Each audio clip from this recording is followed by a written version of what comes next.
एक समय की बात है, बरसात का मौसम आने वाला था। एक चिड़िया अपने बच्चों के साथ आश्रय की तलाश में इधर उधर भटक रही थी। भटकते हुए वो एक नदी के किनारे पहुंची। उसने देखा वहां 2 पेड़ थे।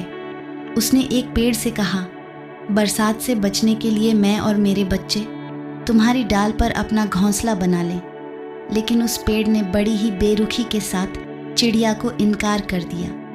चिड़िया को पेड़ की ये बात बिल्कुल भी पसंद नहीं आई। उसे बहुत गुस्सा आया, लेकिन वह कुछ नहीं बोली। चिड़िया फिर वहीं दूसरे पेड़ के पास गई और घोंसला बनाने के लिए अनुमति मांगी, तो उस पेड़ ने चिड़िया को अपना घोंसला बनाने की अनुमति दे दी। बरसात के दिन आरंभ हो गए थे।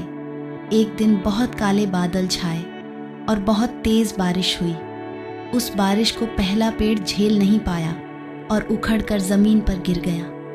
पेड़ को गिरा हुआ देखकर चिड़िया बोली, ऐ पेड़, एक दिन मैंने तुम्हारी डाली पर घर बनाने की अनुमति मांगी थी, परंतु तुमने बड़ी ही बेरुखी से मना कर दिया था।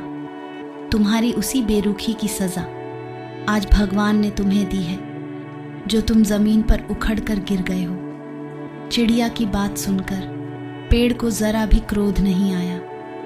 पेड़ ने बड़े ही शांत भाव से उत्तर दिया, मैं जानता था मेरी जड़ें कमज़ोर हैं और इस बारिश में मैं टिक नहीं पाऊंगा।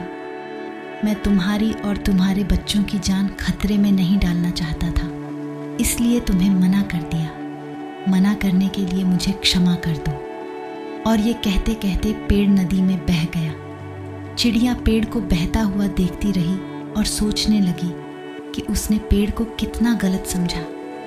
उसने तो उसके भले के लिए ऐसा किया। उसे अपनी सोच और अपने शब्दों पर पछतावा हुआ। दोस्तों, किसी के इनकार को उनकी कठोरता न समझे। क्या पता उसके उसी इनकार से आपका भला हो। कौन किस हालात में है, इसका अंदाज़ा हम नहीं लगा पाते। किसी के हालात जाने बगैर उसे गलत न समझे।